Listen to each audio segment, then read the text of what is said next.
Chapter 4. Mildendo, the metropolis of Lilliput, described, together with the emperor's palace.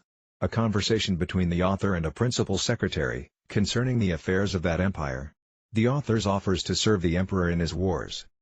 The first request I made, after I had obtained my liberty, was, that I might have license to see Mildendo, the metropolis, which the emperor easily granted me, but with a special charge to do no hurt either to the inhabitants or their houses. The people had notice, by proclamation, of my design to visit the town. The wall which encompassed it is 2.5 feet high, and at least 11 inches broad, so that a coach and horses may be driven very safely round it, and it is flanked with strong towers at 10 feet distance. I stepped over the great western gate, and passed very gently, and sidling, through the two principal streets, only in my short waistcoat, for fear of damaging the roofs and eaves of the houses with the skirts of my coat. I walked with the utmost circumspection, to avoid treading on any stragglers who might remain in the streets, although the orders were very strict, that all people should keep in their houses, at their own peril. The garret windows and tops of houses were so crowded with spectators, that I thought in all my travels I had not seen a more populous place. The city is an exact square, each side of the wall being 500 feet long. The two great streets, which run across and divide it into 4 quarters, are 5 feet wide. The lanes and alleys, which I could not enter, but only view them as I passed, are from 12 to 18 inches. The town is capable of holding 500,000 souls, the houses are from 3 to 5 stories, the shops and markets well provided. The emperor's palace is in the center of the city where the two great streets meet. It is enclosed by a wall of 2 feet high, and 20 feet distance from the buildings. I had His Majesty's permission to step over this wall, and, the space being so wide between that and the palace, I could easily view it on every side. The outward court is a square of 40 feet, and includes 2 other courts. In the inmost are the royal apartments, which I was very desirous to see, but found it extremely difficult, for the great gates, from one square into another, were but 18 inches high, and 7 inches wide. Now the buildings of the outer court were at least 5 feet high, and it was impossible for me to stride over them without infinite damage to the pile, though the walls were strongly built of hewn stone, and 4 inches thick. At the same time the emperor had a great desire that I should see the magnificence of his palace, but this I was not able to do till 3 days after, which I spent in cutting down with my knife some of the largest trees in the royal park, about 100 yards distant from the city. Of these trees I made 2 stools, each about 3 feet high, and strong enough to bear my weight. The people having received notice a second time, I went again through the city to the palace with my 2 stools in my hands. When I came to the side of the outer court, I stood upon one stool, and took the other in my hand. This I lifted over the roof, and gently set it down on the space between the first and second court, which was 8 feet wide. I then stepped over the building very conveniently from one stool to the other, and drew up the first after me with a hooked stick. By this contrivance I got into the inmost court, and, lying down upon my side, I applied my face to the windows of the middle stories, which were left open on purpose, and discovered the most splendid apartments that can be imagined. There I saw the empress and the young princes, in their several lodgings, with their chief attendants about them.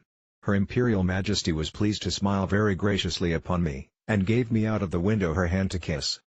But I shall not anticipate the reader with further descriptions of this kind, because I reserve them for a greater work, which is now almost ready for the press, containing a general description of this empire, from its first erection, through a long series of princes, with a particular account of their wars and politics, laws, learning, and religion, their plants and animals, their peculiar manners and customs, with other matters very curious and useful, my chief design at present being only to relate such events and transactions as happened to the public or to myself during a residence of about 9 months in that empire. One morning, about a fortnight after I had obtained my liberty, Reldursil, principal secretary, as they style him, for private affairs, came to my house attended only by one servant. He ordered his coach to wait at a distance, and desired I would give him an hour's audience, which I readily consented to, on account of his quality and personal merits, as well as of the many good offices he had done me during my solicitations at court. I offered to lie down that he might the more conveniently reach my ear, but he chose rather to let me hold him in my hand during our conversation. He began with compliments on my liberty, said he might pretend to some merit in it, but, however, added, that if it had not been for the present situation of things at court, perhaps I might not have obtained it so soon. For, said he, as flourishing a condition as we may appear to be unto foreigners, we labor under 2 mighty evils, a violent faction at home, and the danger of an invasion, by most potent enemy, from abroad.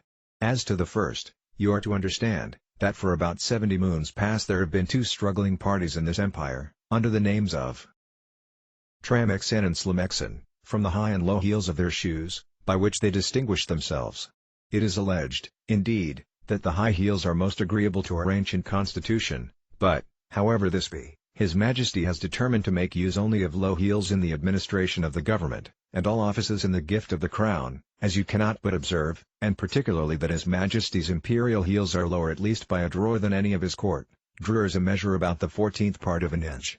The animosities between these two parties run so high, that they will neither eat, nor drink, nor talk with each other. We compute the Tramexen, or high heels, to exceed us in number, but the power is wholly on our side.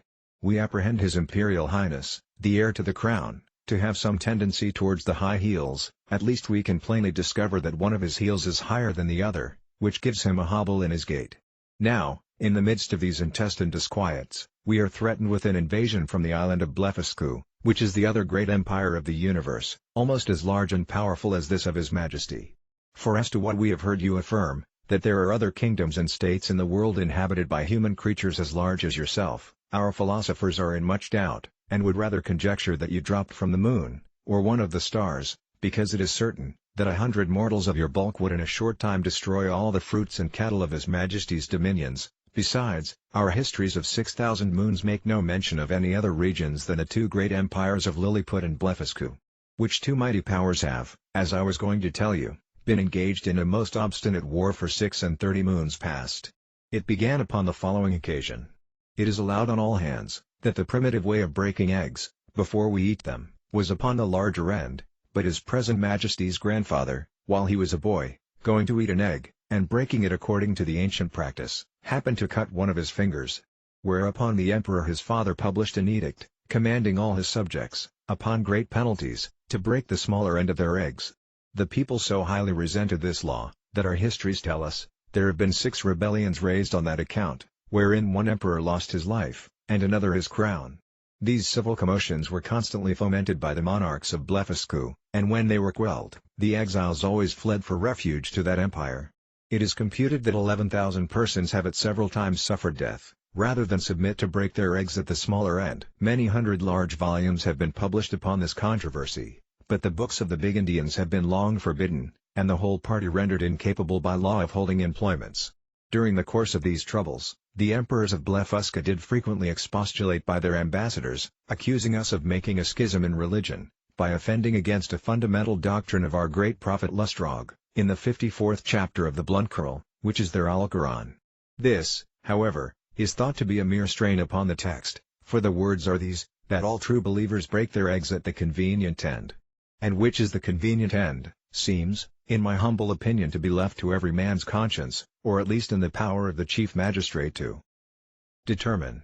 Now, the big Indian exiles have found so much credit in the Emperor of Blefuscu's court, and so much private assistance and encouragement from their party here at home, that a bloody war has been carried on between the two empires for 36 moons, with various success, during which time we have lost 40 capital ships, and a much greater number of smaller vessels, together with 30,000 of our best seamen and soldiers, and the damage received by the enemy is reckoned to be somewhat greater than ours.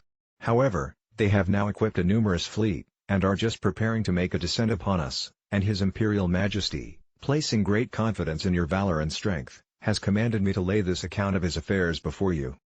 I desired the secretary to present my humble duty to the emperor, and to let him know, that I thought it would not become me, who was a foreigner, to interfere with parties, but I was ready, with the hazard of my life, to defend his person and state against all invaders.